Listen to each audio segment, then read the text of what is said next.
எங்கள் வாழ்க்கையில் பெருக செய்வது எல்லா வறட்சியான நிலையில் மாறும் கிருபையின் சம்பூரணங்கள் எங்கள் வாழ்க்கையில் பெருக தேசத்திற்கு நாம்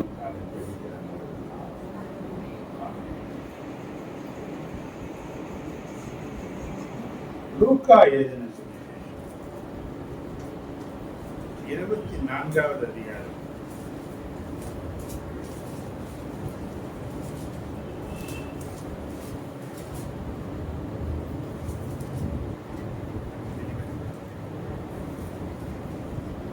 49வது வசனம். முதல்ல நான் வாசிக்கிறேன், எல்லாரும் என் கூட நீங்க சேர்ந்து வாசிக்கிறேன். என் பிதா வாக்குத்தத்தம் பண்ணினதை இதோ நான் உங்களுக்கு அனுப்புகிறேன், நீங்களோ உன்னதத்திலிருந்து வரும் பலனால் தரிப்பிக்கப்படும் வரைக்கும் எருசலேம் நகரத்தில் இருங்கள் என்றார். வாசிக்கலாம். என் பிதா வாக்குத்தத்தம் பண்ணினது இதோ நான் நீங்களோ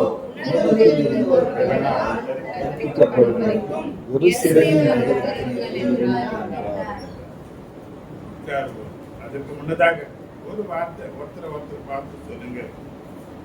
பரிசுத்த ஆவி அபிஷேகத்தின் பலத்தினாலே நிரம்புங்கள், வளருங்கள், பெருகுங்கள். பெருக்கத்தின் ஆசீர்வாதம் ஆவியானவர் மூலமாக பரிசுத்த ஆவியானவர் தூரத்தில் இருக்கிற சத்தியத்தை கேட்கிற எல்லாருக்கும் பெருமையாக தருகிறார்.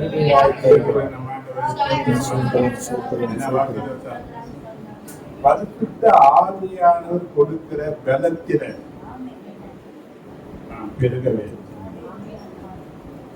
என்ன சொல்றாரு? அப்போ பலத்துல பெருகுங்கன்னா நிறைய பலவீனமா இருக்குதுன்னு நம்ம எப்படி இருக்கிறோம்? கொஞ்ச நேரம் நமக்கு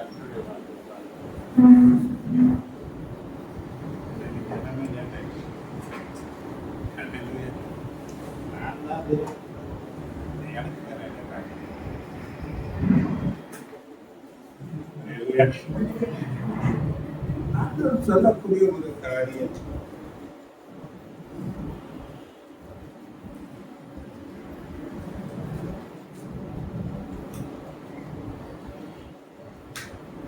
சயின்ஸ் 68 நாம் பார்ப்போம்னா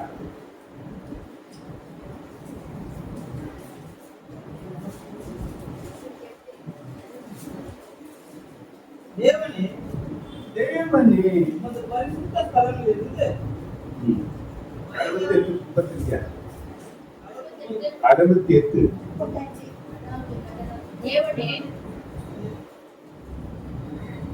தேவனே உமது பத்து ஸ்தலங்களிலிருந்து பயங்கரமாய் விளங்குகிறேன். இஸ்ரவேலின் தேவன் நம்முடைய ஜனங்களுக்கு பலனையும் தத்துவத்தையும் அருளுகிறவர். தேவனுக்கு ஸ்தோத்திரம் உண்டாவதாக.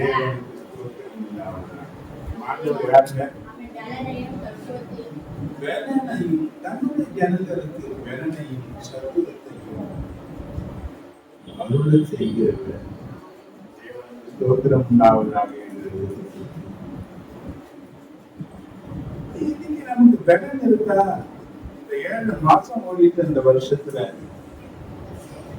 இந்த 7 மாசத்துல நம்ம சந்தித்த போராட்டங்கள் பிரச்சனைகள் பார்த்தீங்கன்னா உலக பிரகாரமா சொல்லணும். பார்த்தீங்கன்னா போதும் பாசாமி, நான் வாழ்ந்ததும் போதும், நான் பட்டதும் போதும், எனக்கு என்ன வேணும் இல்லையா? எரியா சொன்னா நான் நல்லவன் நல்ல என்ன பண்ணீங்க எடுத்துக்கொள்ளோம் என்று சொல்லக்கூடிய அளவுல தான் நம்ம போராட்டங்களை சந்திக்கிறோம். பலத்தினால எல்லாவற்றையும் எதிர்கொண்டு முன்னேறி போகிற அந்த நிலை நமக்கு குறைவாதான். ஏன்னா நம்முடைய வாழ்க்கையில நடக்கிற சம்பவங்கள் எல்லாம் நம்ம என்ன பண்ணுறதுன்னு சொன்னா, ஏசாயா 40:29 பாத்தீங்கன்னா,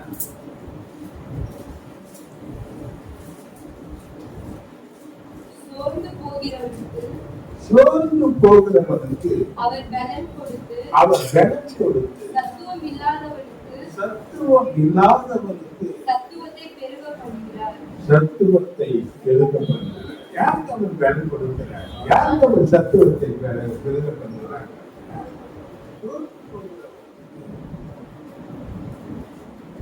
ஏன் தேவன் சோர்ந்து போகிறதே இல்லை. தேவன் சோர்ந்து போகிறவன் கணக்கெல்லாம் சத்துவம் இல்லாதவனுக்கு சத்துவத்தை பெருக பண்ணுகிறது. அப்ப இன்னைக்கு எனக்கு என்ன வேணும்? ஏன் பலன் வேணும்? எவ்வளவு 12:1 பார்த்தீங்கன்னா, ஆகையால் மேகம் போன்ற இத்தனை திரளான சாட்சிகள் நம்மை சூழ்ந்து கொண்டிருக்க பாரமான யாவற்றையும் நம்மை சுற்றி நெருக்கி நிற்கிற பாவத்தையும் தள்ளிவிட்டு விசுவாசத்தை துவக்கிறவரும் முடிக்கிறவருமாய் இருக்கிற இயேசுவை நோக்கி நமக்கு நியமித்திருக்கிற ஓட்டத்துல பொறுமையோடு ஏன் சோர்ந்து போனாங்க? 2 காரியங்கள். ஒண்ணு பாரம், இன்னொன்னு பாவம். சோர்ந்து போகிறதுக்கு காரணம் என்னங்க? ஒண்ணு பாரம், ரெண்டாவது பாவம். ரெண்டு நம்மள சோர்ந்து போகிறது, 2 நம்மள தள்ளாடு. புலம்பல் 5:5 நீ பார்த்தீங்க, பாரம் சுமந்து எங்கள் கழுத்து நோகிறது, நாங்கள் உழைக்கிறோம், எங்களுக்கு இளைப்பாறுதல் இல்லை. பாரம் சுமந்து எங்கள் கழுத்து நோகிறது.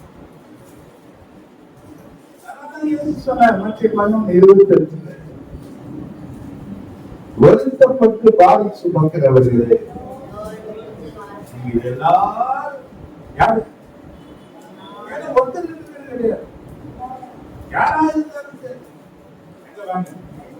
எங்க வாங்க,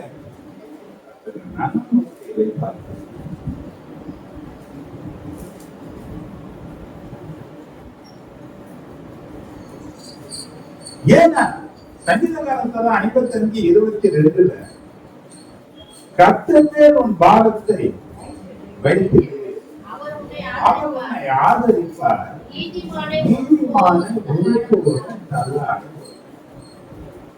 எங்க தள்ளார்? எதுல தள்ளார்? போட்டியிலே இருக்கும்.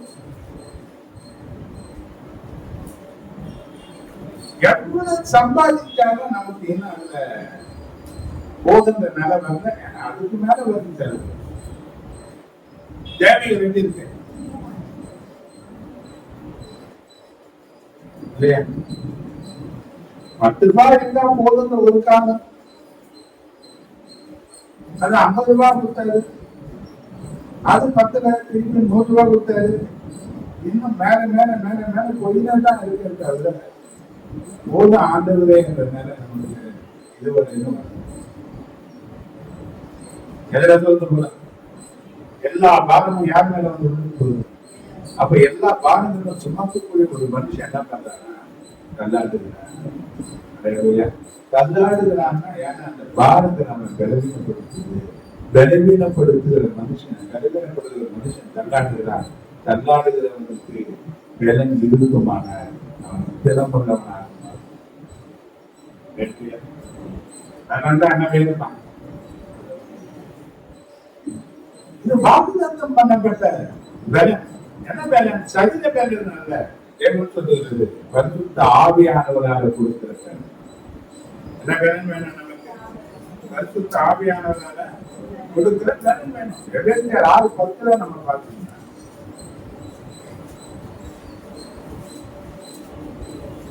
கடைசியாக என் சகோதரரே கர்த்தரை அவருடைய சத்துவத்தின் வல்லமையிலும் பலப்படுங்கள். அவருடைய சத்துவத்தின் வல்லமையிலும் பலப்படும். ஏங்க ஏன் பயப்படுங்க? 11:12 அதே வசனத்தில் நீங்க பாருங்க. நீங்கள் பிசாசின் தந்திரங்களோடு எதிர்த்து நிற்க. ஒரு பக்கம் எங்க யாரு கூட எதிர்த்து நிற்கணும்? பிசாசின் தந்திரங்களோடு கூட நீங்கள் எதிர்த்து நிற்க ஆதி உள்ளவர்களாகும்படி தேவனுடைய சர்வாயுத வர்க்கத்தையும் தரித்து கொள்ளுங்கள். ஏங்க ஏன் தெரியுமா? ஒரு யுத்தம். இந்த உலக வாழ்க்கை நமக்கு ஒரு யுத்தக்காரா. இதுல மனுஷனுடைய சூழ்ச்சிகள் ஒரு பக்கம் இருக்கு. நம்முடைய ஆசை இச்சைகள் சோதனைகளாக இன்னொரு பக்கம் நம்ம சூழ்ந்து இருக்கு. பாரங்கள் நம்ம தள்ளாட வைக்க எப்ப விழுந்துருமோ என்ற ஒரு பயத்துல காலங்கள் கடந்து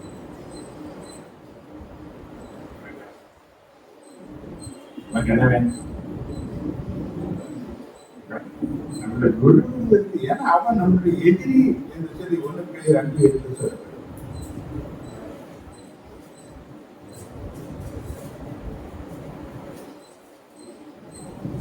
தெளிந்த புத்தி உள்ளவர்களாய் இருங்கள். தெளிந்த புத்தி உள்ளவர்களாய் இருங்கள். விழித்திருங்கள். விழித்திருங்கள். ஏனெனில் ஏனெனில் உங்கள் எதிராளியாகிய பிசாசானவன் உங்கள் எதிராளியாகிய பிசாசு கெர்ச்சிக்கிற சிங்கம் போல் எவனை விழுங்கலாமோ எவனை விழுங்கலாமோ என்று வகை தேடி சுற்றித் திரிகிறான். எவனை விழுங்குறாங்க அந்த குடும்பத்துல பெரிய டேமேஜ். இந்த குடும்பம் முன்னும் போறாங்க. அவன் நாலு முள்ளா மாறிடுவான். விழாக்கதியில குத்துகிற பூரா மாறிடுவாங்க. ராஜானுடைய பெரிய கிளியங்கள் தந்திரங்கள் யாரை கொண்டு செய்வானா? வெளியால கொண்டு செய்ய மாட்டான். தான் வீட்டாரே சத்துவா மாற்றி வேதனை. இந்த எதிரிகிட்டதான் வந்து யோவான் 5:19 இந்த உலகம் கொடுக்கப்பட்டது. தேவனால் உண்டாயிருக்கிறோம் என்றும் நாம் தேவனால் உண்டாயிருக்கிறோம் என்றும் உலகம் முழுவதும் உலகம் முழுவதும் உலகங்களுக்குள் கிடக்கிறது என்றும் உள்ளானதுக்குள் கிடக்கிறது என்றும் அறிந்திருக்கிறோம். அறிந்திருக்கிறோம். இல்லையா? இயேசுவின் இடத்திலும் அதெல்லாம் எனக்கு ஒப்பு கொடுக்கப்படுகிறது. சாத்தாரணமாக விழுந்து நீர் என்னை பணிந்து கொள்வீரான இதெல்லாம் அப்படியே ஏசு மறுத்தாரா? இல்ல, அது அவன் கையில தான் கொடுக்கணும். அப்ப அவன் கையில கொடுக்கப்பட்டிருக்கிற இந்த உலகத்துல அவன் என்ன பண்றான்னா பொன்னாண்டினார அவன் யோசிக்கிறான். பல நிலைகளில் யாரை வேதனைப்படுத்துறான்? தேவனுடைய பிள்ளைகள் இருக்காங்க. இன்னைக்கு வரக்கூடிய பிரச்சனைகள், நெருக்கங்கள், போராட்டங்களில மகன் அந்தவர்களாக இன்னைக்கு தேவனுடைய விசுவாசம் ஜண்டாய் போகுது. விசுவாசம்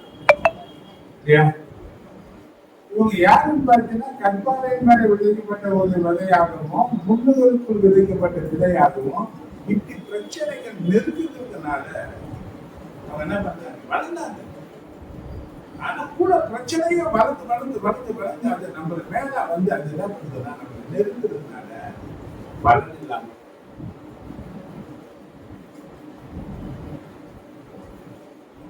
அந்த நெருக்கி நம்ம ஒடுக்குது. அதை மேற்கொள்ளுகிறதுக்கு நம்ம கிட்ட பலன் இல்லாததுனால நம்ம என்ன பண்றோம்னா ஒடுக்க.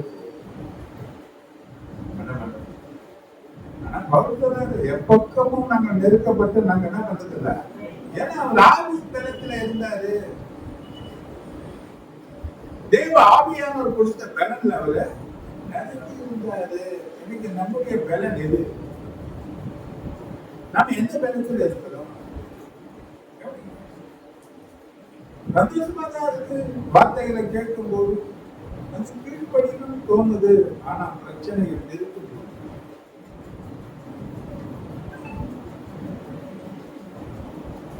பல பிரச்சனைகள் எனக்கு எங்கிருந்து எழுப்புதுன்னா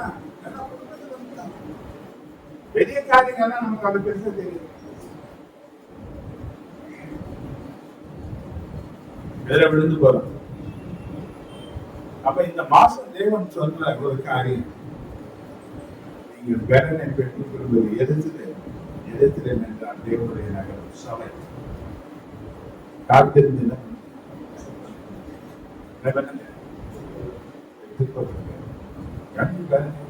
நம்ம கொஞ்சம் வாழ்க்கையை பாருங்க, கத்த நல்ல நகரெல்லாம் வச்சிருக்காரு. ஆனா அதுல ஒரு பெரிய சந்தோஷம் போதாது. ஏதோ ஒரு பக்கம் ஒரு நெருக்கம் எங்க வெளியே இல்லை. எல்லா நெருக்கமும் எங்க இருக்குதுன்னா உங்க வீட்டுக்கு எல்லா நேரத்தையும் எங்க வந்திருக்காங்க. ஒண்ணு பெற்றவங்களால வந்திருக்கணும், இல்லைன்னா பிள்ளைகளால வந்திருக்கணும், இல்லைன்னா ஏதாவது ஒரு பிரச்சனை எனக்கு வருதுன்னா வெளியே இருந்து வந்து அதெல்லாம் ஈஸியா மேற்கொள்ள கேர் பண்ண மாட்டேன். ஆனா வீட்டுல இருந்து எடுத்து அந்த போராட்டம் நம்மளுக்கு சில பிரச்சனைகள், பாவங்கள் நம்மளை பலவீனப்படுத்துது. பாவம் என்று சொன்னால் குறி தவறுதல் என்றார். அப்ப தேவன் வைத்த குறி, தேவன் வைத்த இலக்கு, தேவன் வைத்த பந்தய பொருள், அதை தவறி விடுவதுதான் பாவம், குறி தவறு. அப்ப என்ன நோக்கத்திற்காக உன்னை தெரிந்து கொண்டாரோ, என்ன நோக்கத்திற்காக உன்னை முன்வைத்தாரோ, என்ன நோக்கத்திற்காக உன்னை அழைத்தாரோ, எதற்காக உன்னை பாவியா இருந்த வாழ்க்கையில உன்னை மீட்டெடுத்து நீதிமான் ஆக்கினாரோ, எதனால மகிழ்ப்படுத்துவேன் என்று சொன்னாரோ, அந்த குறிய தவறு விடுவதுதான் பாவம். நிறைய பேரெல்லாம் பார்த்தீங்கன்னா என் மகிமையை ஒருவனுக்கும் நான் புரியன்னு சொன்னேன். ஆனா அதான் ஒரு 8:30 பார்த்தேன் மெதுமைப்படுத்தணும்னு சொன்னேன். எவர்களை முன்குறித்தாரோ அவர்களை அழைத்திருக்கிறார், எவர்களை நீதிமான்களாக்கினார், அவர்களை மகிமைப்படுத்தி இருக்கிறார். எவர்களை நீதிமான்கள் ஆக்கினாரு அவர்கள் என்ன பண்றாரு? அப்ப இந்த டார்கெட் நம்ம தவற விட்டு வேற ஒரு பக்கம், நம்ம டார்கெட் வேற பக்கம் போகும், நம்ம வழி வேற பக்கம் போகும். அதனால நம்ம வழி தவறும், அதுதான் பாவம். புதிய தவறுகள் தான் பாவம், லக்க தவறுகள் தான் பாவம்.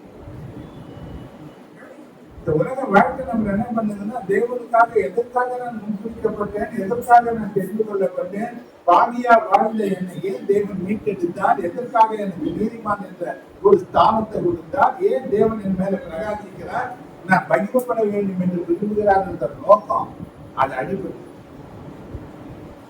ஏன் கவனமா எது சார்ந்து போகுது? பாரம் பாரம் பாரம் பாரம் பாரம் பாரம் பாரம். என்ன பண்ணணும்? எதுக்கு உலகம்? பணம் பணம் பணம் பணம். என்ன உலகம்? உலகம் என்றால் என்னங்க? நான் 3 காரியத்தை முதல்ல சொல்லி கொடுத்து, நம்ம உயிர் வாழ்றதுக்கு என்ன வேணும்? ஒரு வயிறு இல்லையா? வித்தியாசமான ஆகாரங்கள் என்ன வேணும்? எது இருந்தாலும் பல்வேறு சாப்பிட்ட போன ஆளான 2 ரொட்டி சுட்டியை வச்சுக்கின்னு ஏதாவது ஒரு பச்சை ஒரு காய்கறி சுட்டி எல்லாம் வச்சு கட்டி தின்னு போறாங்க. என்ன கிடையாது. சாம்பார் வச்சா சட்னி இல்லையாங்க. ஏன் இதெல்லாம் வச்சா மீன் குழம்பு வைக்கக்கூடாதான்னு கேட்போம். ஏன் ராத்திரி வச்ச கறி குழம்பு என்ன கேட்போம். என்ன என்னத்துக்கு வேணும்? நாக்கு எப்படி இருக்கு? என்ன செய்யுது? இல்லைன்னா 2 முட்டை தோசையாவது போட்டு கொடுக்காது. சாப்பாடுக்கு நம்ம ரொம்ப முக்கியத்துவம் கொடுக்குற ஆளு. முதல்ல சொல்லியிருக்கோம், ஒரு 50 ரூபாய்க்கு ஒரு தண்ணி வண்டியில சாப்பிடுறவனும் 5000 ரூபாய் கொடுத்து ஸ்டார் ஹோட்டல்ல சாப்பிடுறவன் கொடுக்குறான். அவங்க வருமானத்துக்கு தகுந்த மாதிரி சாப்பிடுறான். 5000 ரூபாய் கொடுத்து சாப்பிடுறான், அவங்க வருமானத்துக்கு கொடுத்து சாப்பிடுறான். அப்போ ஒரு வேலை சாப்பாடு 5000 ரூபாய் கொடுத்து அவன் சாப்பிடுவான்னா அவன் குடும்பம் சாப்பிட்டு எத்தனை ஆயிரம், அது அவன் எவ்வளவு சம்பாதிக்கணும். அப்போ அவன் கவனம் நல்லா ஆடம்பரமா சாப்பிடணும் வரணும்னு சொன்னா பணம் பணம் பணம் பணம் பணம் பணம் பணம், அதுக்கு அளவு பணம் சம்பாதிச்சாதான் தரணும். என்ன வேணும்? 2வது உலகத்துல மனுஷன் ஜாலியா இருக்கணும்னு நினைக்கிறேன். என்டர்டைன்மெண்ட், சந்தோஷம். இங்க இருந்து பீச்சுக்கு போயிட்டு வரணும். எங்க எவ்வளவு தூரம் இருக்குன்னா எத்தனை பேர் தெரியும் பீச்சு? எந்த கூட போயிடலாங்க. கிராமங்கள்ல இருந்து மெட்ராஸுக்கு வந்துக்கிறாங்க. இது போய் பீச்சு ரொம்ப தூரம். அல்லேலூயா. நடக்க முடியாது, ஒர்க் ஒர்க்கிங். அல்லேலூயா. பிரச்சனை அப்படி போயிட்டு வரவங்களுக்கு இந்த கேளு சந்தோஷமா கிளம்பணும். வரும்போது என்ன பாயிண்ட் எனக்கு அதே போகும்போது இந்த பாயிண்ட் இருக்கணும். வரும்போது நேரம் அடுத்த வாட்டி பீச்சுக்கு என்ன பார்க்கணும் பார்க்கறாங்க எப்போ அந்த பாயிண்ட் கிளம்பாதான் பீச்சுக்கு ஆகணும். என்டர்டைன்மெண்ட்டுக்கு என்ன வேணாம், என்ன வேணாம், நல்லா ஜாலியா இருக்கணும். ஏதோ கூட்டு போறாரா, என்ன எங்கோ கூட்டு போறாரா, எங்கேயாவது ஓட்டு கூட்டு போனாரா, பிள்ளைங்க அங்கங்க கூட்டு போறாங்க, அந்தந்த ஊருக்கு கூட்டு போறாங்க. எல்லாத்துக்கும் என்னங்க வேணாம், என்ன வேணாம், பணம் வேணாம். அதுக்கு என்ன பண்றது?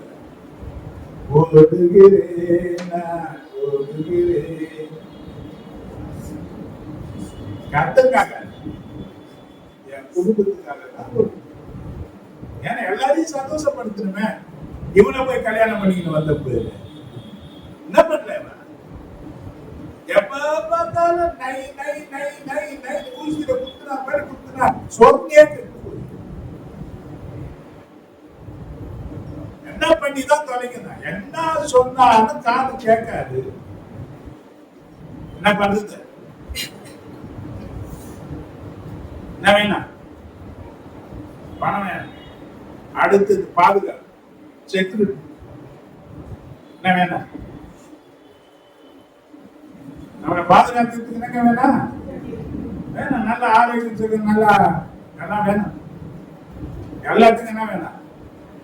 அப்ப உலகம் என்ன என்னங்க? இந்த உலகம் யாருகிட்ட இருக்கு? உலகத்தின் அதிபதி யாரு? இப்ப அவருடைய தாரக மந்திரம் என்ன? அந்த பணம் பணம் இந்த பணம் இருந்தாதான் என்ன பண்ண முடியும்? நல்லா சாப்பிட முடியும், நல்லா ஜாலியா இருக்க முடியும், நல்ல பாதுகாப்பா இருக்க முடியும்.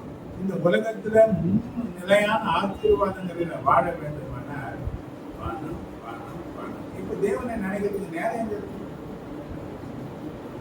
பலனை சம்பாதிக்க பலம் கொடுத்த தேவனை சந்திக்கிறதுக்கும் அவரை நினைக்கிறதுக்கு நேரம் எங்க இருக்கு? என்ன இல்ல, எங்க ஓடுது, எங்க ஓடுது? காலையில 4 மணிக்கு இருக்கீங்கன்னா கூட ரெடி. அந்த 4 மணிக்கு கூட 5 மணிக்கு நான் அவனை சந்திக்கிறேன். எங்க போறாங்க? ஆனா தேவனை சந்திக்கிறது நேரம், தேவனை சந்திக்கிறது நேரம் ஏன்? என்ன வேணாம்? ஏன்னா அவரை பார்த்தா தான் முடிக்க முடியும், அவரை பார்த்தா தான் உங்களுக்கு கற்று வர முடியும். ஆனா இவரை பார்க்கறதுக்கு என்ன பண்ண? எதுக்கு நேரம் இல்லை? ஏன்னா சாத்தான் அதுதான் பண்ணான். 430 வருஷ காலம் அடிமைத்தனத்தை வச்சிருந்தான் இஸ்ரவேல் ஜனங்களை. அவன் பார்வன் என்ன பண்ணான் தெரியுமா? என்ன பண்றாங்க? சொந்தரா இருக்கிறார்கள், கொடுத்து இருக்கிறார்கள். இவர்கள் தேவனை ஆராதிக்க வேண்டும் என்று சொல்கிறார்கள். வேலையை டெவலப் வேலையை அப்ப அவர்களால பெருமூச்சு விட முடியாத தேவனை நினைச்சு தேவனை ஆராதிக்கவோ துதிக்கவோ தேவ சத்தத்தை கேட்கவோ தேவ பாதத்துல உட்காரவோ நேரமே கிடையாது. ஓடினே இருந்தாங்க, உடைச்சுனே இருந்தாங்க. ஒரு பக்கம் பார்வனுக்கு ஓடிட்டாங்க, ஒரு பக்கம் தன் குடும்பத்துக்காக ஓடிட்டாங்க. அவங்க தேவைகளுக்கெல்லாம் என்ன பண்ணாங்க? ஓடினே இருந்தாங்க. அவங்க வாழ்க்கையை கசப்பா மாறி போற அளவுக்கு அவங்க வாழ்க்கையை அதுதான் சாத்தான் அப்படிங்க. இந்த சோர்வுக்குள்ளா இருக்கிற நமக்கு தான் கலன். கலன் சரீர கலன் இல்ல. ஆண்டவர் சொன்னார் அப்போஸ்தலர் 1:8 பாத்தீங்கன்னா பரிசுத்த ஆவி உங்களிடத்தில் வரும்போது பரிசுத்த ஆவி உங்களிடத்தில் வரும்போது நீங்கள் பலனடைந்து எருசலேமிலும் யூதேயா முழுவதிலும் சமாரியாவிலும் பூமியின் கடைசி பரியந்தமும் எனக்கு சாட்சிகளே இருப்பீர்கள் என்றார். தேவன் சாட்சியா நம்ம இருக்கணும்னு சொன்னா நம்மளுடைய சுயபலத்தினால முடியாது.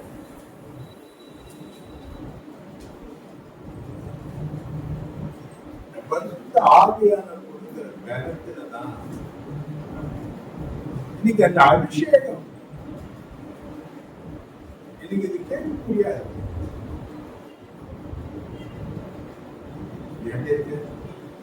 நீங்க பாருங்க, பாருங்க பார்த்தீங்கன்னா இந்த சாலை ஒரு நாள் பார்த்தீங்கன்னா 6 அப்படின்னாரு.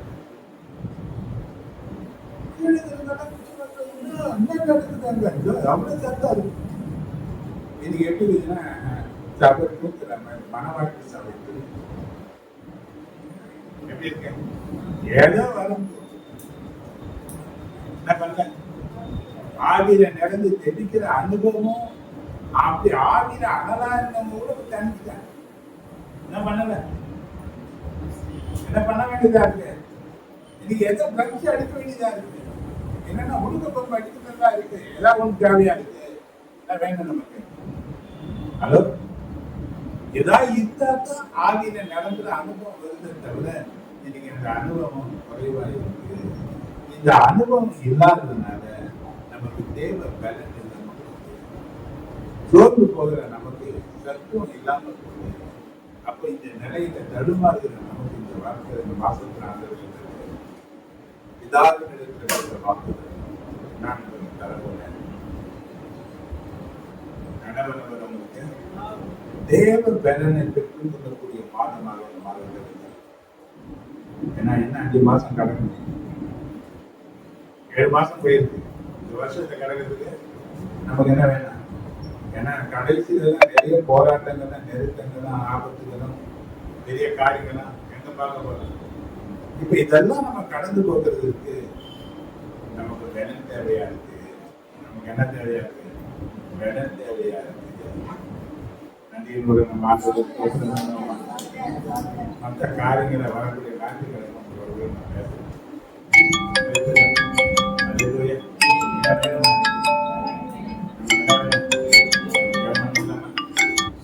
அதிகமா நேசிக்கிற நல்ல ஆண்டவரே, சமுதாயம்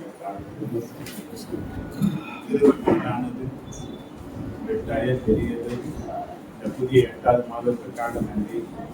ஆண்டவரே, உங்களுடைய சமுத்திரங்களை நாங்கள் ஆண்டவரே, உங்களுடைய வார்த்தையின்படி நாங்கள் சோர்ந்து போனவர்களாக, சத்துவம் மற்றவர்களாக, ஆண்டவரை தடுமாறக்கூடியவர்களாக நாங்கள் காணப்பட்டாலும் நீர் நல்லவராக இருக்கிறீர்.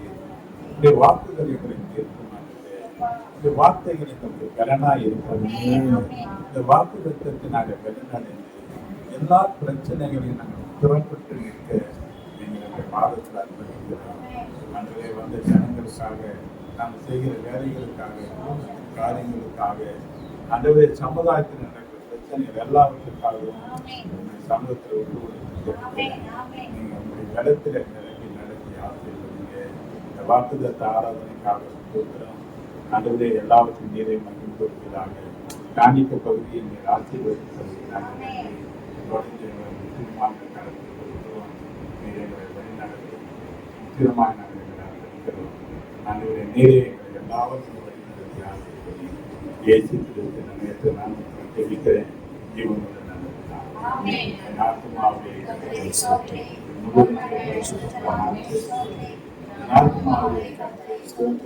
கர்த்தர் செய்த சகல நம்முடைய கர்த்தராகிய இயேசு கிறிஸ்துவினுடைய கிருபை, பிதாவாகிய தேவனுடைய பரிசுத்த ஆவியானுடைய ஐக்கியம், ஆசீர்வாதம், பாதுகாப்பும், பராமரிப்பும், வழிநடத்தும் நாம் அனைவரோடு முழு பரிசுத்தவான்களோடு வந்திருக்கிற அனைவர் பொறுமைகளோடு கையிட்டு செய்கிற எல்லா தொழில் வேலைகளோடும் என்றும் நீடித்து நடத்தி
பரிசுத்த ஆவியானவர் அவர் வானம் பூமியும் படைத்த சர்வ வல்லமையுள்ள தேவனை நாம் ஆராதித்துக் கொண்டிருக்கும் தேவனை பலவீனத்தை பார்த்தாரு, எல்லாவற்றுக்கும் மேலாக அவரை உயர்த்தி இந்த காலை வேளையில் நாம் வந்திருப்பது எதற்காக?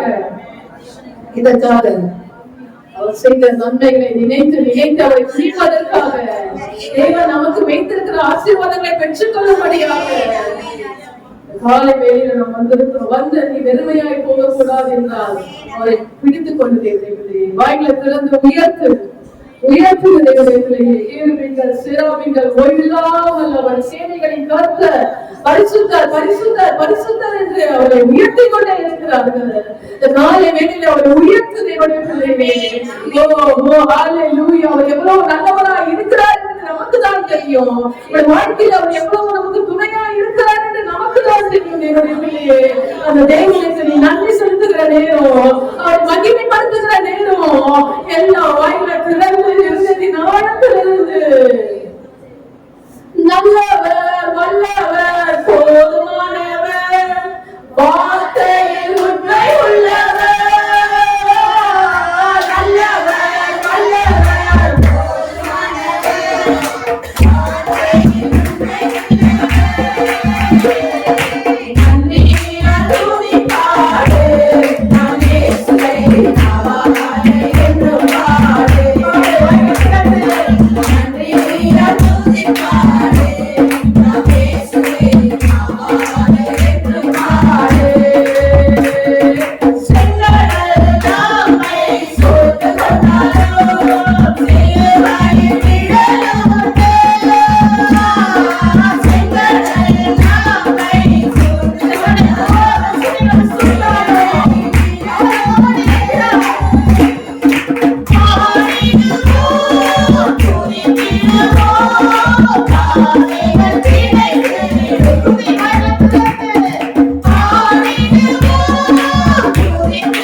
நல்லவர் வல்லவர் வல்லவராக நாம் வாழ்நாள் முழுவதும் அவருக்கு நமக்கு நன்மை செய்கிறதாக நம்முடைய வாழ்நாள் முழுவதும் அவர் நம்மோடு இருக்கிறார் என்பதிலே வருடத்தை சந்தித்த எத்தனையோ பேர் இந்த நாளை காணாமல் இருக்கலாம்.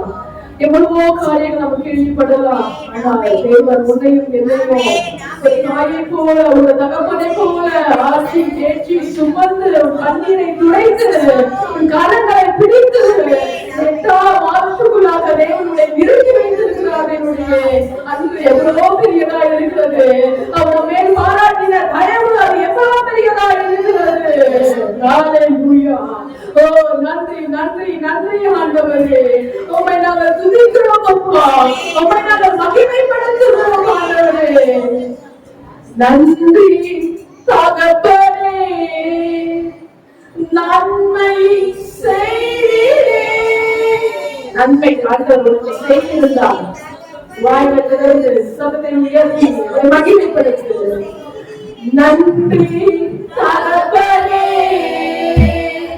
நன்மை செய்தீரே. நன்றி தகப்பனே, நன்மை செய்தீரே.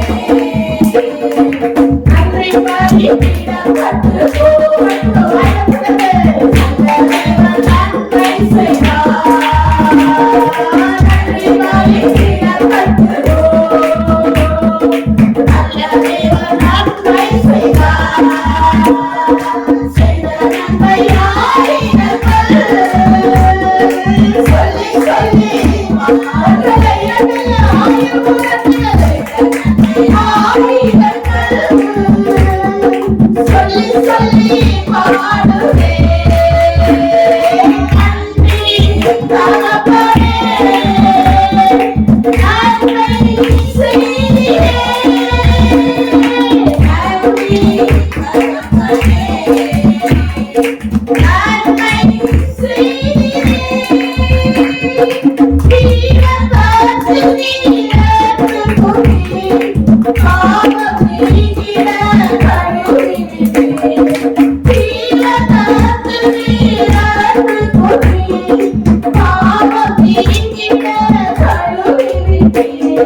Thank you.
அன்பை நினைத்து பாருங்கள், அவருடைய அன்பை நினைத்து பாருங்கள்.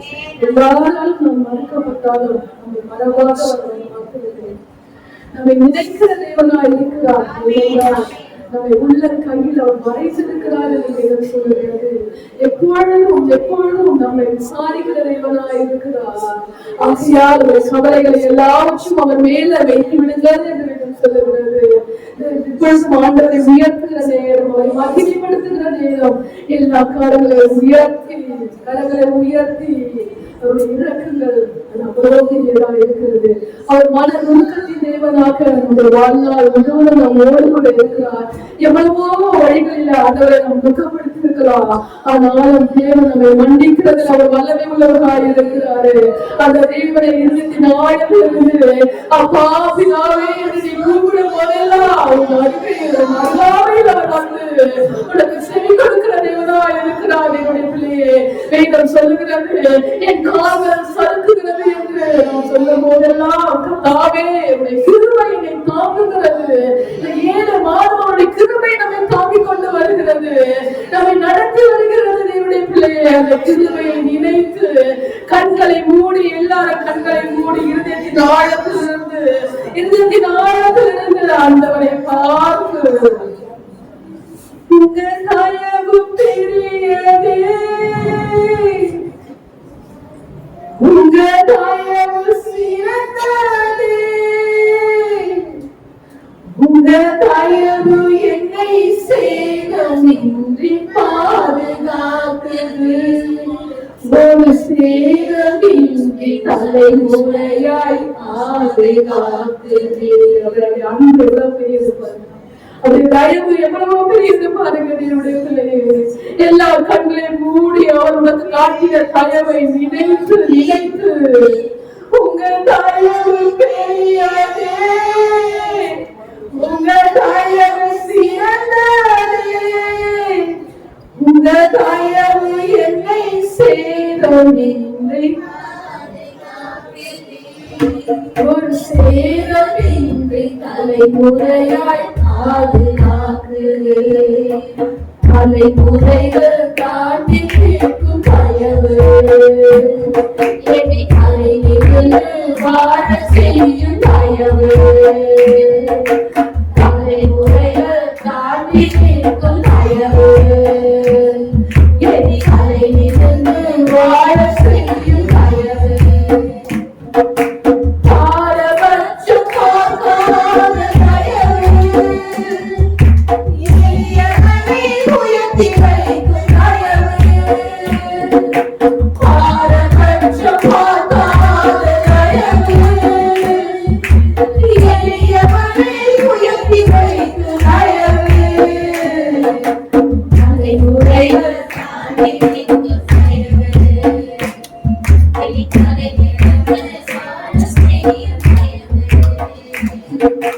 தலைமுறைகள் தாண்டி நிற்கும் தயவு என்னை தலையிலிருந்து வாழ செய்யும் தயவு.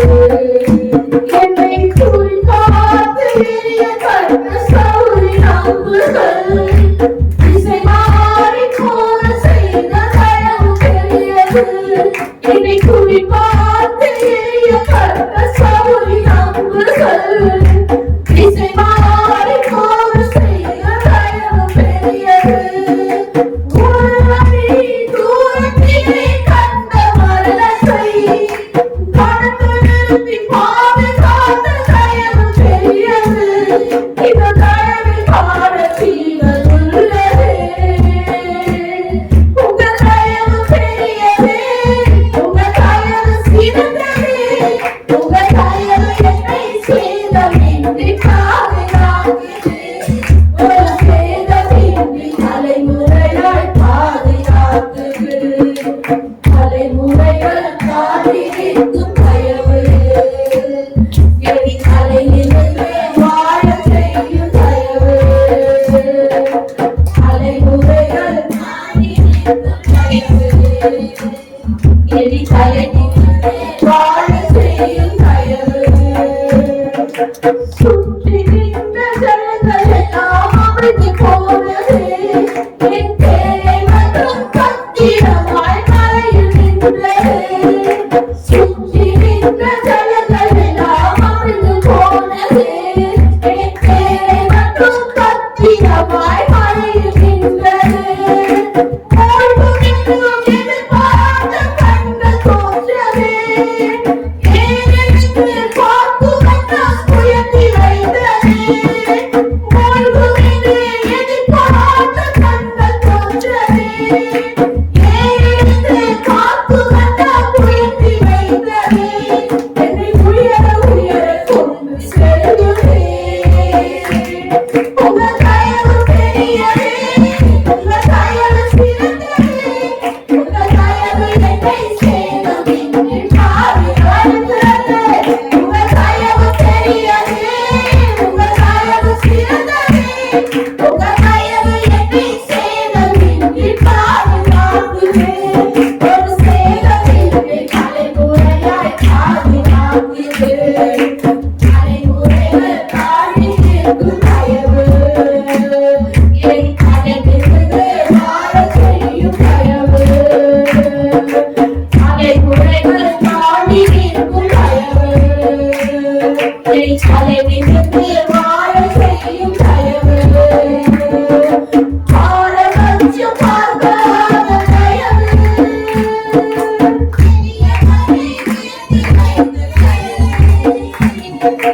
பாரபட்சம் பார்க்காத தயவு, எளியவனை உயர்த்தி வைக்கும் தயவு. தலைமுறைகள் தாண்டி நிற்கும் தயவு என்னை தலையிலிருந்து வாழ செய்யும் தயவு.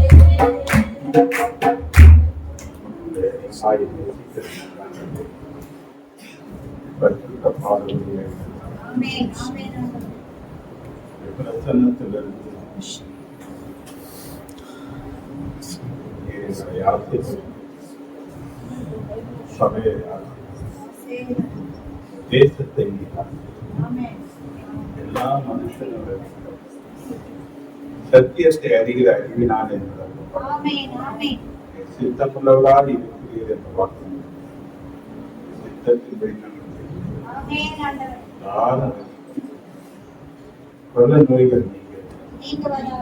இயற்கையின் பேரழிவுக்கு தன்னை பாதுகாக்க நம்முடைய வருகைக்கு ஒவ்வொருவரையும் ஆயுதம் ஆமென் ஆமென் சபைகள் உயிர்த்தெழுந்த பங்குள்ளவர்களாய் இருக்க நம்முடைய சபையை உயிர்ப்பி எங்களை உயிர்ப்பியும் பலமான கருத்தை அந்த ஜனங்களுக்காக ஆமென் வடமையை பிள்ளைகளை கருத்தை வாய்ப்புள்ளார் எல்லாவற்றையும் இயேசு கிறிஸ்துவின் நாமத்தான் முக்கியம் ஆமென் சங்கீதம் 21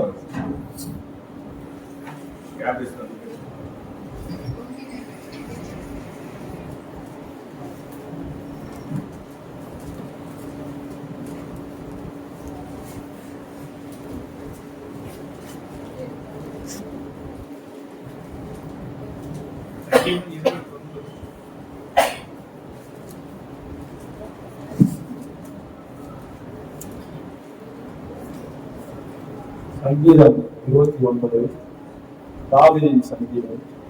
பலவான்களின் புத்திரரே, கர்த்தருக்கு மகிமையும் வல்லமையையும் செலுத்துங்கள், கர்த்தருக்கே அதை செலுத்துங்கள். அவருடைய நாமத்துக்குரிய மகிமையை அவருக்கு செலுத்துங்கள். பரிசுத்த அலங்காரத்துடனே கர்த்தரை தொழுது கொள்ளுங்கள். கர்த்தருடைய சத்தம் தண்ணீர்கள் மேல் துணிக்கிறது, மகிமையுள்ள தேவன் முழங்குகிறார், கர்த்தர் திரளான தண்ணீர்கள் மேல் இருக்கிறார். வல்லமை உள்ளது. உம்முடைய சத்தம் அனுபவம் உள்ளது. கர்த்தருடைய சத்தம் கேது மரங்களை உரிக்கிறது, கர்த்தர் லீபனோனின் கேது மரங்களை உரிக்கிறார். அவர்களை கடித்து துணிகளை போடவும் கர்த்தருடைய சத்தம் அக்கினி ஜுவாலைகளை விளக்கும்,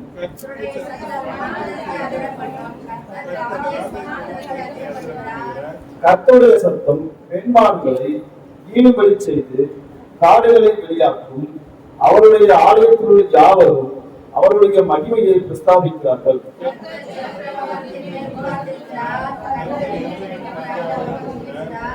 கர்த்தர் தம ஜனத்திற்கு பலன் கொடுப்பார், கர்த்தர் தம ஜனத்திற்கு சமாதானம் அருளி அவர்களை ஆசீர்வதிப்பார். 11ஆம் வசனத்தை எல்லாம் சேர்ந்து கர்த்தர் தமது ஜனத்திற்கு பலன் கொடுத்தார், கர்த்தர் தமது ஜனத்திற்கு சமாதானம் அருளி அவர்களை ஆசீர்வதிப்பார்.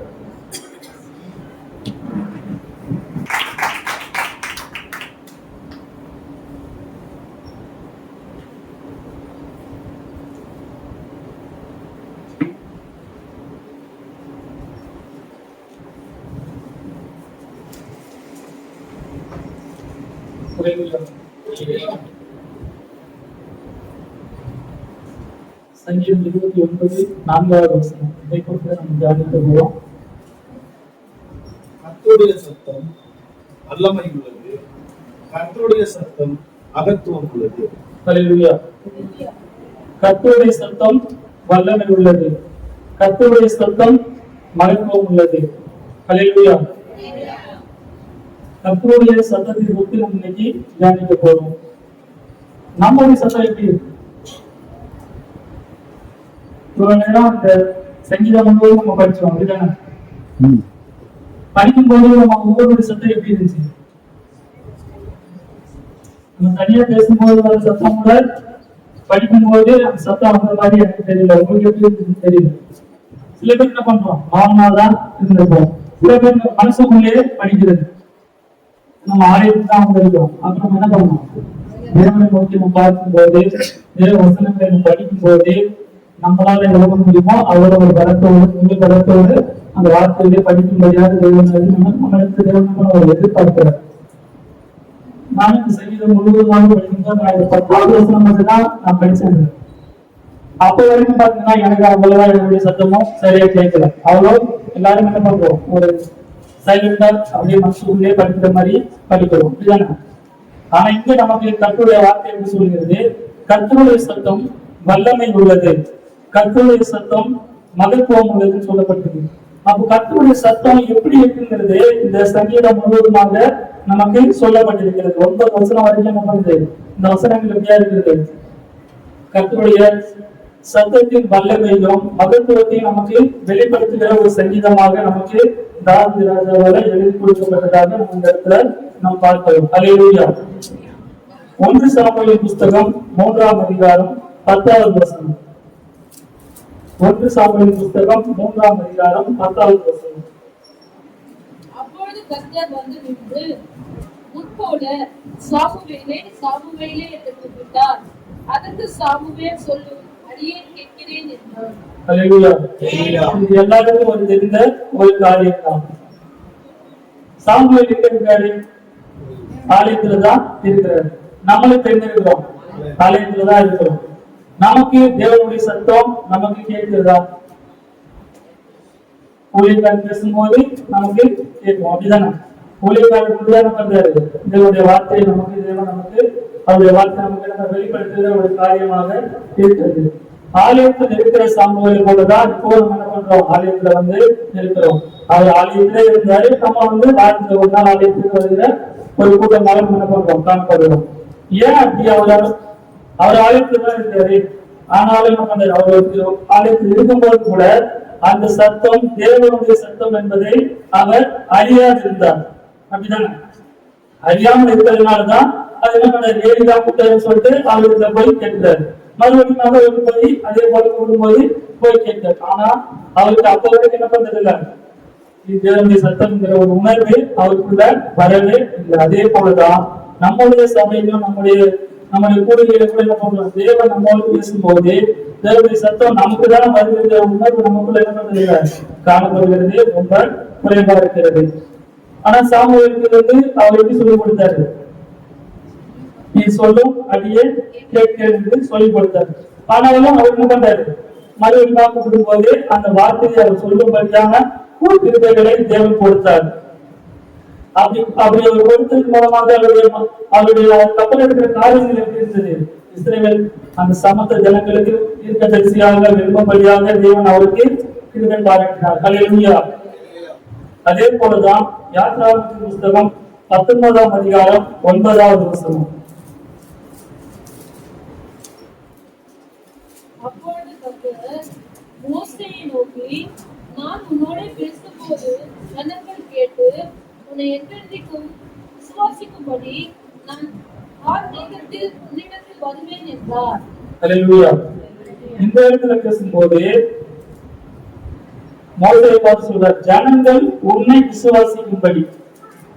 நம்ம விசுவாசம் யார் மேல இருக்கணும், தேவன் மேலதானே இருக்கணும். இந்த இடத்துல ஆண்டவர் வந்து மோசேயை பார்த்து அப்படி சொல்லணும், ஜனங்கள் கேட்டு உன்னை என்னென்றைக்கும் விசுவாசிக்கும்படி காலமேகத்தில் உன்னிடத்தில் வருவேன் என்றார். ஏன் அப்படின்னா தேவனுடைய சத்தத்தை நம்ம நேரடியாக அந்த நாட்களில் என்ன பண்ண முடியாது, கேட்க முடியாது. அவ்வளவு ஒரு பயங்கரமான ஒரு சத்தமா இருந்தது. அந்த மலை கிட்ட போகும்போது கூட என்ன பண்றாங்க, மலையை தொட்டவங்க கூட என்ன பண்ணாங்க, மறைந்து போகிற ஒரு சூழ்நிலையா இருந்தது. அப்படி இருக்கும்போது சத்தத்தின் வல்லமை எப்படி இருந்திருக்கும். அதனாலதான் என்ன பண்றாரு, கர்த்தர் வந்து மோசேயின் மூலமாக இஸ்ரவேல் ஜனங்களுக்கு பேசும்போது முதலாவது நான் பேசுற வார்த்தைகளை முன்மூலமா என்ன பண்ணோம், அவர்கள் நம்ப வேண்டும், அவர்கள் விசுவாசிக்க வேண்டும். அப்படிப்பட்ட ஒரு காரியத்தோடு தான் தேவன் என்ன பண்றாரு, மோசேயிடத்துல அப்படியான வார்த்தைகளை சொல்கிறார். அப்பொழுது கர்த்தர் மோசேயை நோக்கி, நான் உன்னோடு பேசும்போது ஜனங்கள் கேட்டு உன்னை என்றைக்கும் விசுவாசிக்கும்படி நான் காலமேகத்தில் உன்னிடத்திற்கு வருவேன். அல்லேலூயா. நம்ம கிட்ட ஆண்டவர் என்ன பண்றாரு, நேரடியாக பேசுவோம். ஆனா நம்ம அதுக்கான பாத்திரங்களா இருந்தாலும் நம்ம இடத்துல பேசுவாரு. அப்படி இருக்கும்போது என்ன பண்ணுவாரு, ஊழியக்காரர் மூலமாக நம்ம இடத்துல பேசும்படியாக வைத்திருப்பார். அந்த ஊழியர்களுடைய வார்த்தையை நம்ம என்ன பண்ணுவோம், கனப்படுத்துகிற ஒரு காரியமாக இருக்கும். அல்லேலூயா.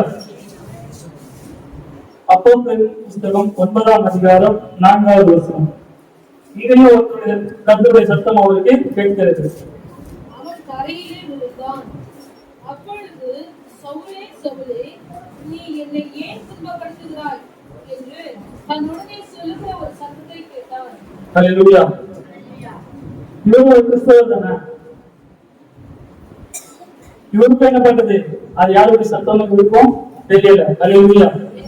அதனாலதான் இப்படி சொல்றாரு, அப்படிதானே?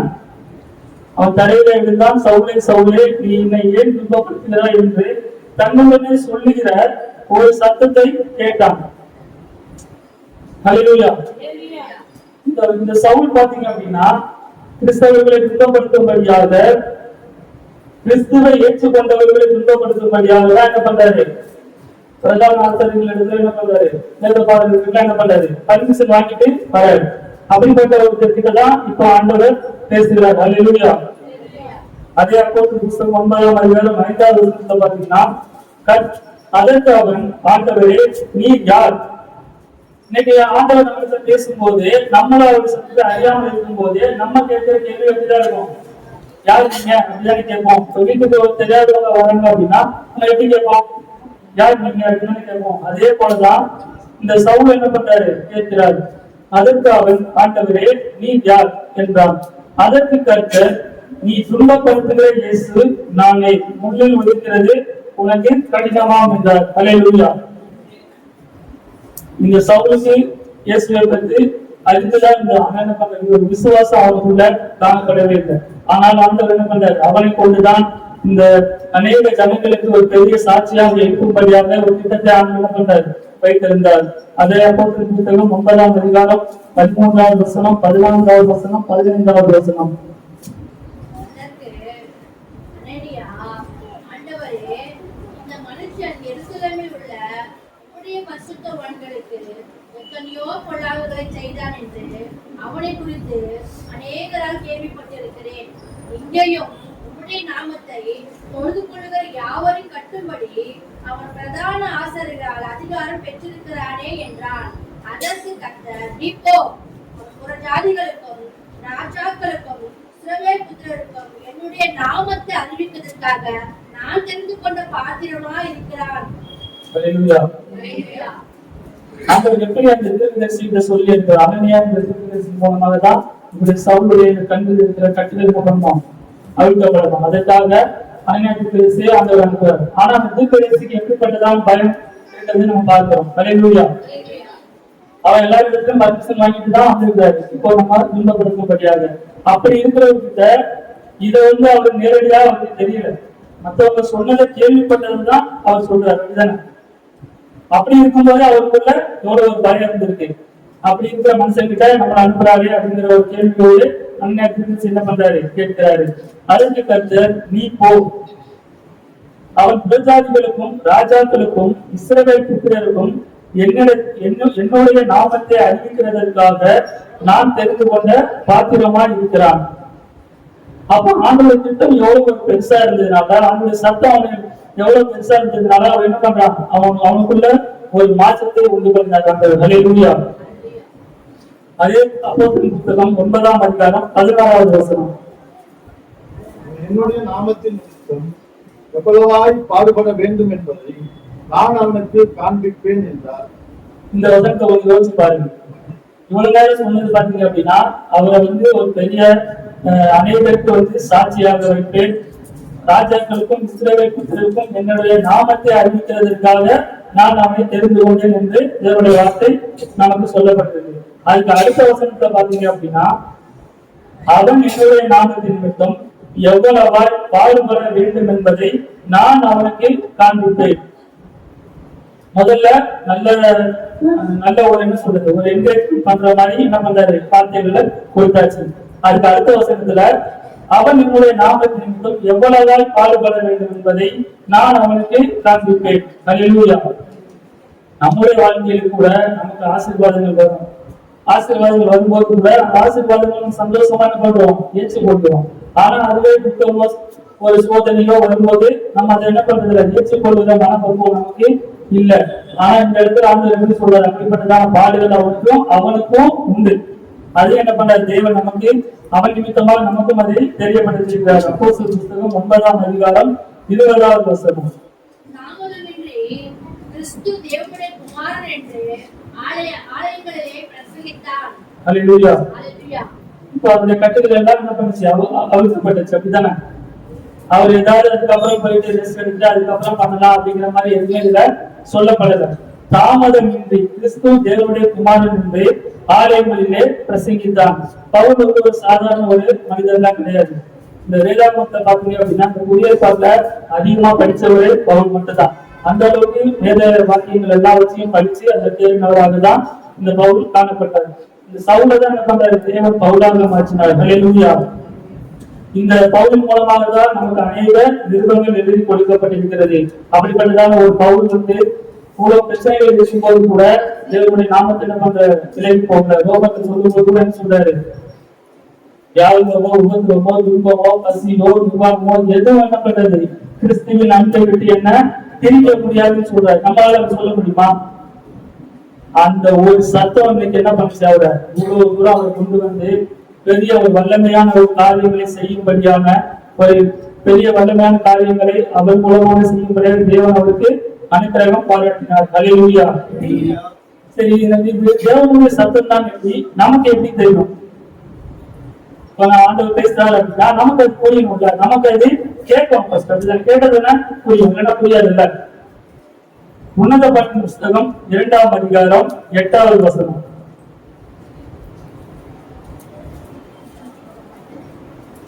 இது நேசருடைய சத்தம், இதோ அவர் மலைகள் மேல் குதித்தும் மேடுகள் மேல் துள்ளியும் வருகிறார். ஹல்லேலூயா.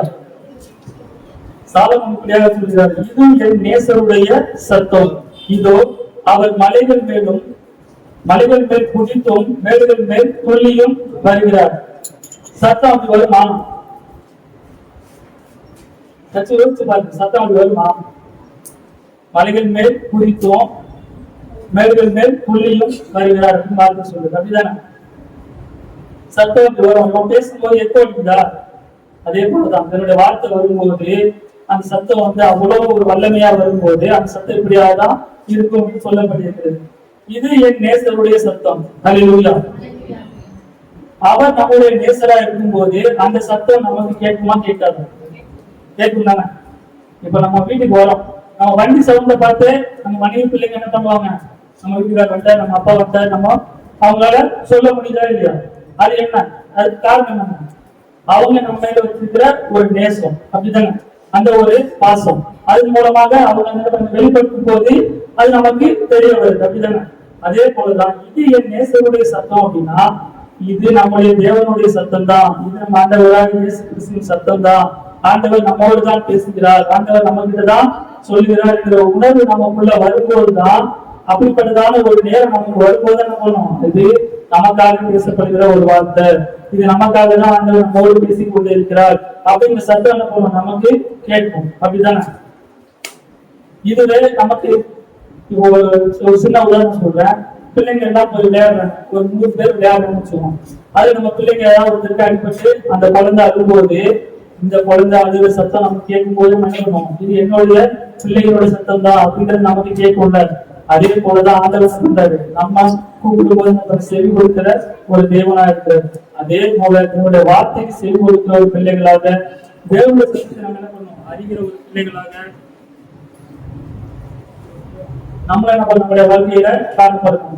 தேவனுடைய சத்தம் நம்ம கேட்கும் போது நமக்கு அது வந்து தேவனுடைய சத்தம் தான் புரிந்து கொள்கிற ஒரு அனுபவம் நமக்கு வேணும்.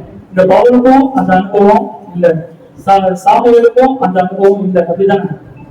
அதே போலதான் நமக்கும் தேவனுடைய சத்தம் நமக்கு கேட்கும் போது தேவனுடைய சத்தம் என்கிற அறியத்தக்கதான அறிவு நமக்கு வேணும்னு ஆண்டவரிடத்துல கேட்போம். தேவன் தாமே இந்த வார்த்தையை ஆசீர்வதித்து அங்கீகரிப்பார்.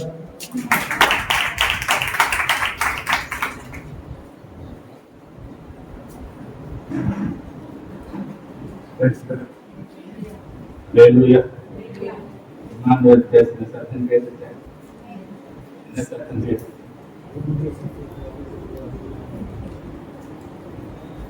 ஆலயத்துல இருந்த சாமுவேலுக்கு பேசுற சத்தம் அது புரியல. அவன் ஓடினாங்க,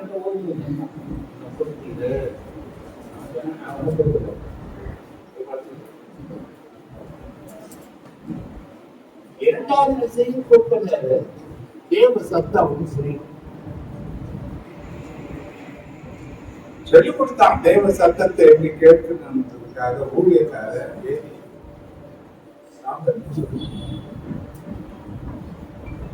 அந்த சத்தத்தை கேட்ட சாமுவேல் இஸ்ரவேலிலே ஒரு தீர்க்கதரிசியாய் வந்தார்.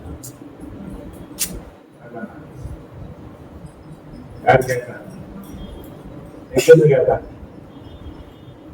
நாமளும் இந்த ஆலயத்துலதான் இருக்கணும். எவ்வளோ சத்தத்தை கேட்கணும். நாம எப்படி வளர்ந்துருக்கோம்?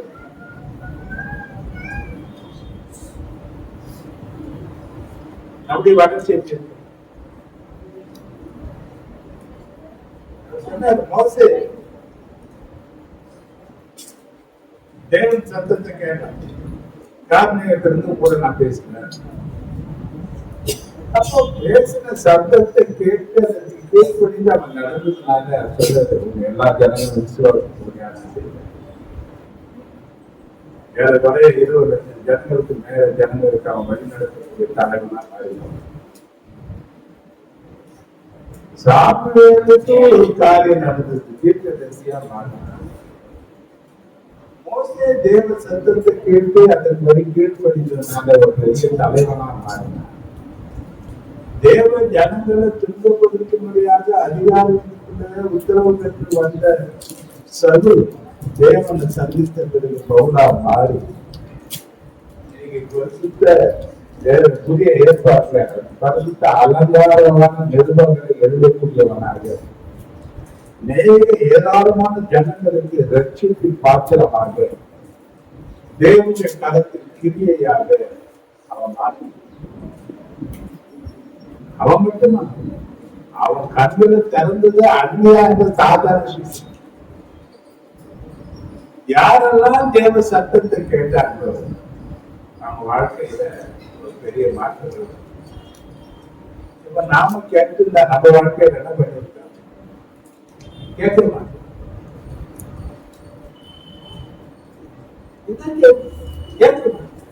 என்ன மாற்றம்? என்ன மாற்றம் வந்துருக்கு இல்லையா? ஒரு மாசம் முழுசும் சொன்னாரு, அழைப்பு ஜாக்கிரதைப்பா, அழைப்பை தவிர விட்ட பிரச்சனைகள் தான் நிறைய காதுல கேட்கணும். கேட்டு கேட்டு முதல் வாரமே எப்படி இருக்கு? நிறைய பேர் என்ன பண்ணாரு, இதுதான் கடைசி காலத்தின் அடையாளங்களாக ஒண்ணு சொல்றாங்க. லூக்கா 18:8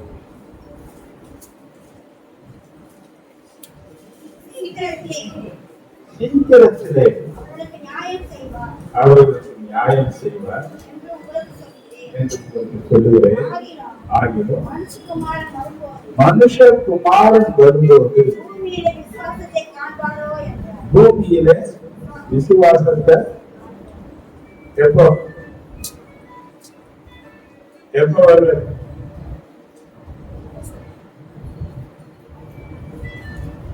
எப்ப வரப்போத?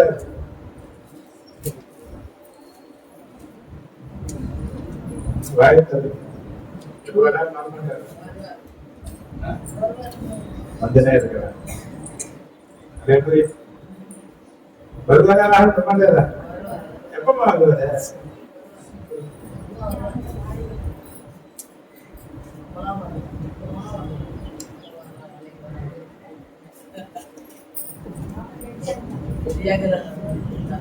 ஒரு விருந்தாளி போன் பண்றாங்க, நான் வந்து வரேன், நான் அமெரிக்காவிலிருந்து வரேன்னு சொல்றேன். இப்ப மீன காலத்துல இருந்து பிளைட் வந்து இறங்கிட்டேன், வர போறேன், போயிருந்தேன். நீ என்ன பண்ண வருது? வீட்டுல அடித்த மூட்டில உட்காந்துட்டியா? அதை வரவேற்கிறதுக்கு எங்க வந்துருவேன்? ஏன் தேவன் தெரிஞ்ச எந்த அளவுக்கு வரவேற்கிறதுக்கு வாசல் இருக்கிறீங்களா? ஊருக்கு இங்க இருக்கிறீங்க. தேவனுடைய வருகை நாட்கள் சொல்லப்பட்டிருக்கு. கடைசி நாட்களிலே மாம்சமான யாவர் மேலும் என்னுடைய ஆவியை ஊற்றி வச்சனாரு. எப்ப ஊற்றி வச்சனாரு? எந்த நாள்ல? இப்ப நம்ம வாழ்றதுக்கு என்ன காரணம்? என்ன காரணம்? கடைசி காலமா, கடைசி நாளா, கடைசி நிமிஷம்?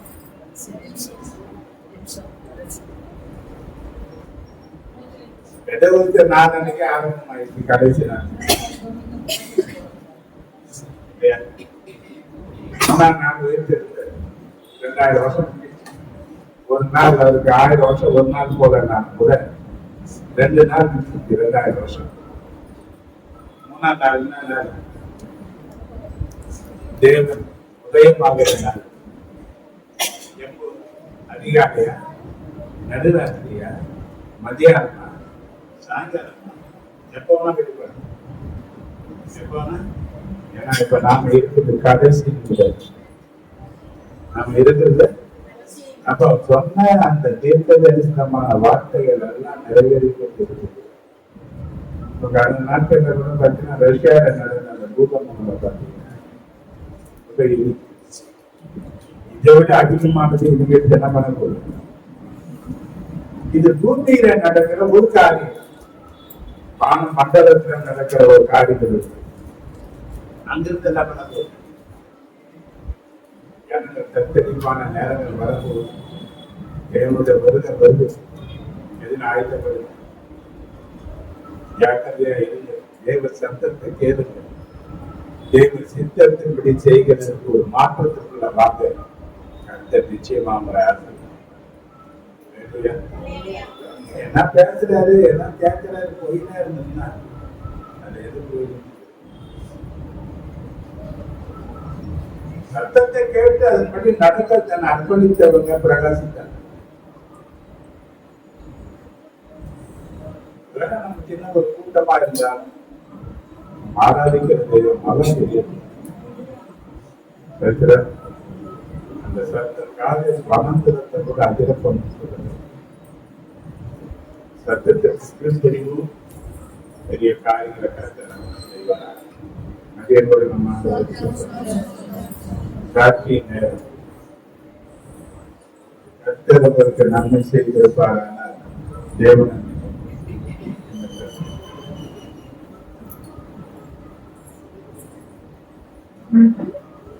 சாட்சியுண்ட 7 மாதங்கள் இந்த வருஷத்துல கர்த்தர் நடத்திருக்கு.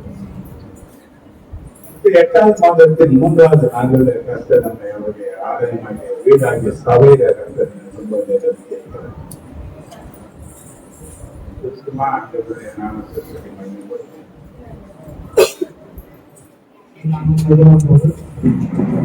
எவ்வளோ பெறவேணும்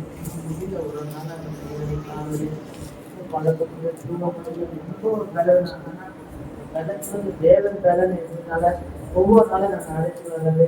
அவர் பலன் இல்லாத நம்மளால வாழ முடியாது. ஒவ்வொரு நாளும் ஒரு பலன் தான் நம்மளுக்கு நம்ம காட்டு நம்மளுக்கு அழைச்சி வர்றது.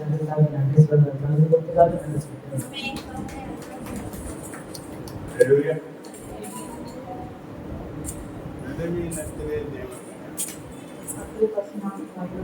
தேவனுக்கான 7 மாதங்களும்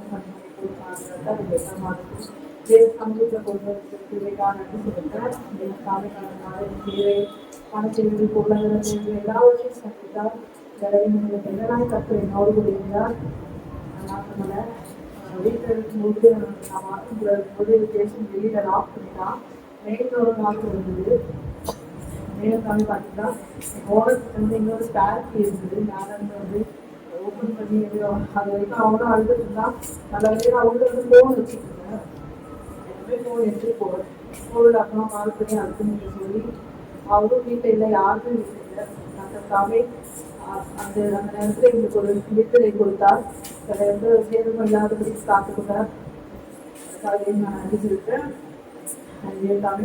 ஆனால் நிறைய வேலை உத்தியோகத்துக்கு மற்ற ஆசிரியர் என்னுடைய வேலைக்கு வந்து கற்று இதுவே கூட நன்றி சொல்லிட்டு நேரம் ஆசிரியர்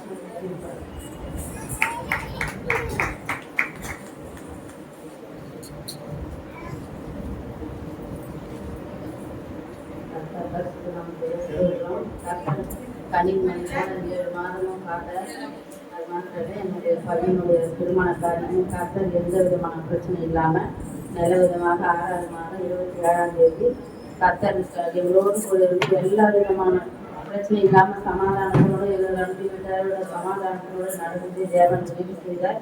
அதற்காக கொரோனா கொடுக்குறோம். போன மாதம் 24ஆம் தேதி அம்மாவாசை அன்னைக்கு நான் குளிச்சுட்டு எப்பயுமே அப்படி ஒரு நிகழ்ச்சி நடந்துட்டேன். குளிச்சுட்டு கிளம்பலாம் சர்ச்சைக்குன்னு சொல்லிட்டு கிளம்பும் போது எப்படிதான் நான் கால் வச்சேன், இல்லை கால் மடிக்குன்னு எனக்கு தெரியல. அப்படியே 2 நான் 4 கால் பார்த்தேன், அப்படியே விழுந்துட்டேன். எழுந்துச்சு கால் உருவிட்டு எப்படியாச்சும் போயிடும் என்னன்னு தெரியல நமக்குன்னு சொல்லிட்டு போயிட்டு திரும்பி என்னால் வர முடியாத அளவுக்கு கால் வீழ்ந்துச்சு, வலி எடுத்துச்சு. ஆனால் நான் வெறும் மஞ்சள் பத்து தான் போட்டு நான் ஜெபம் பண்ணிட்டு வெறும் மஞ்சள் பத்து தான் போட்டு விட்டேன். கர்த்தர் திரும்பினா எனக்கு சோத்தை கொடுத்தாரு. கர்த்தருக்கு போனான்னு போட்டு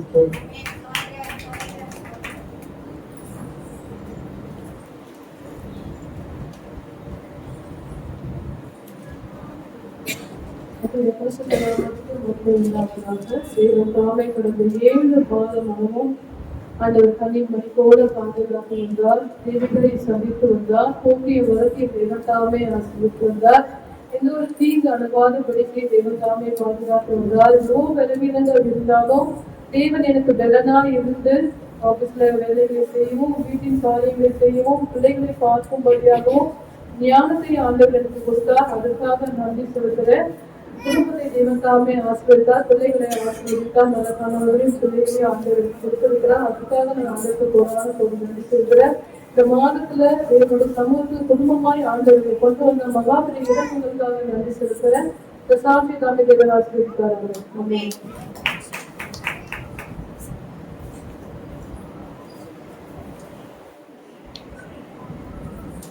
தன்னுடைய பரிசுத்தமான மகிமை உண்டாவதாக.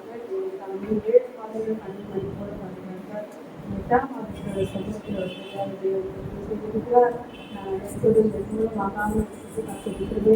ஒவ்வொரு நாளும் திருப்பி நாள் பாதுகாக்கிறார். என் பிள்ளைகள் பள்ளிக்கு போக முடியும், காலேஜுக்கு போக முடியும், கருணாவை பாதுகாத்தார்.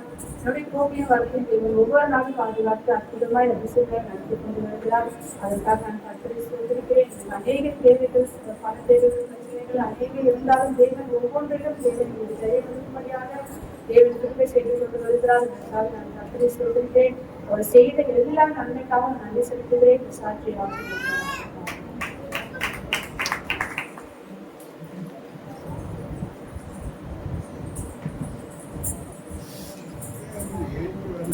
கர்த்தருடைய நாமத்தில் ஸ்தோத்திரம். தேவன் தாமே கடந்த மாதம் முழுவதும் என் குடும்பத்தை என்னை பாதுகாத்து வந்தார். ஊழியக்காரை பாதுகாத்து வந்தார். எல்லா தேவைகளுக்கும் போதுமான இருந்தார். அநேக பரீட்சை இருந்தாலும் தேவன் தாமே என் கிருபை உனக்கு போதும், உன் பலவீனத்திலே பலன் பூரணமாய் விடும் என்று சொல்லி அவர் நடந்து ஒவ்வொரு ஜெபித்துதான் நான் நடந்து போனேன். தேவன் தாமே ஒவ்வொரு நாளும் என்னை நடத்தி வந்தார். எங்களுடைய எல்லாவற்றிலும் தவறை போதுமானா இருந்து நடத்தி வந்தார். தேவன் செய்த ஒவ்வொரு நன்மைகளுக்காக நன்றியோடு சொல்லிருக்கேன். நான்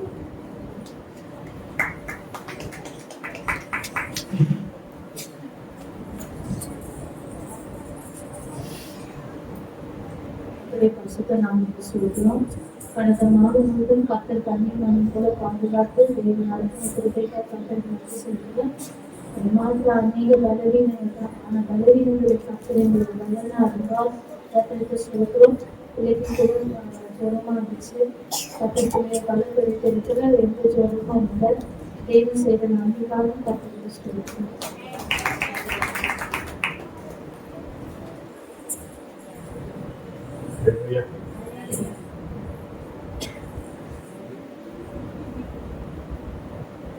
எனக்கு எல்லா நிலையிலும் நல்லவராகவே இருந்திருக்கிறார். நான் எப்போதும் நிர்மலமாகாமல் இருக்கிறது. மாசத்துல ஒரு வருஷத்தை கட்ட கூட போன மாசம் நடந்த எல்லா ஊழியங்களையும் பங்களிப்பதற்கு எனக்கு பலனாக இருக்கிறேன். எனக்கு வேண்டிய வழியாய் இருந்து நான் நடக்கிறேன்.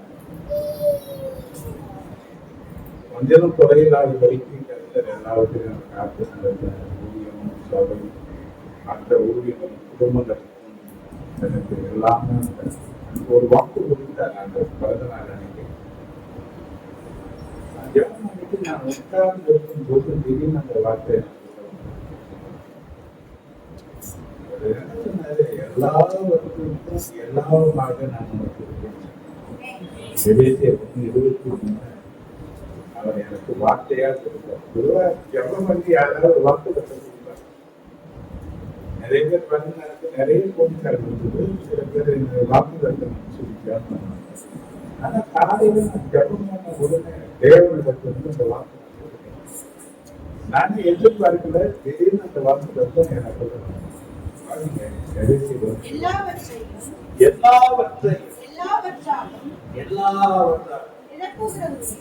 நிரப்புகிறவருடைய நிறைவான சரீரமான சபைக்கு அவர் எல்லாவற்றுக்கும் மேலான எல்லாவற்றையும்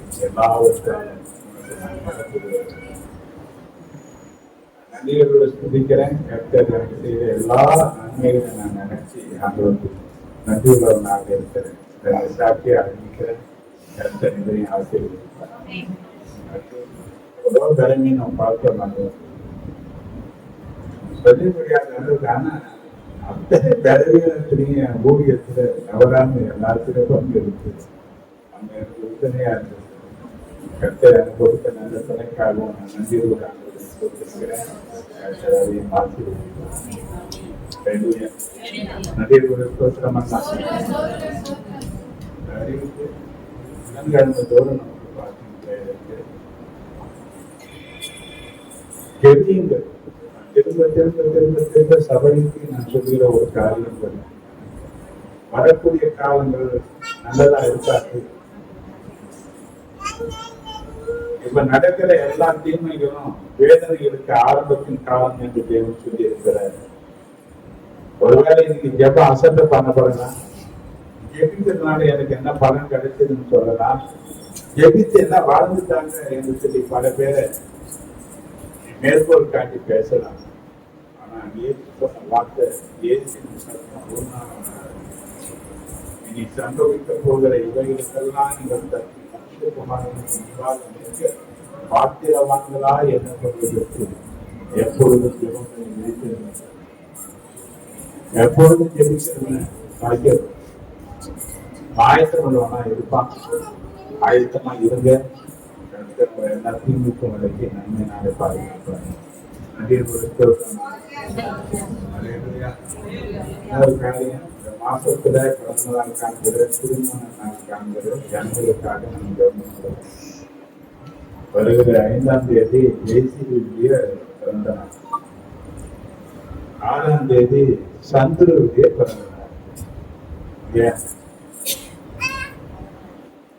18ஆம் தேதி யாகேசுடைய பிறந்த நாள். 25ஆம் தேதி ஜோசப் பிறந்த நாள். ஷீலா யோவான் திருமணம். இதுக்காக ஞாபகம் வச்சு இவங்களுடைய வாழ்க்கையில ஒரு எடுத்த ஆசீர்வாதங்கள் உண்டாகணும். ஒரு புதிய வருஷத்தை காண போகிற இவர்கள் உங்க வாழ்க்கையில நன்மையை காணணும். எல்லா நிலையான ஒரு ஆசீர்வாதங்களை பெற்று வாழணும். தீர்க்க ஆயுஷோடு கூட எல்லா வழிகளிலும் வாழ்ந்து சுகமா இருக்கும்படியாக கையை உயர்த்தி ஆண்டவர் ஆசீர்வதிக்கிறேன்னு சொல்லு. மனதாக ஆசீர்வதிக்கிறோம். ஆசீர்வாதத்தை சுதந்திரிக்க முடியாதவே நீங்கிறாரு. ஆசீர்வாதத்தை பெற்றுக்கொள்ள வேண்டிய நாங்கள் மற்றவர்களை ஆசீர்வதிக்கிறோம். இயேசுவின் நாமத்தினாலே ஜெபிக்கிறோம். நன்றியோடு ஸ்தோத்திரம்.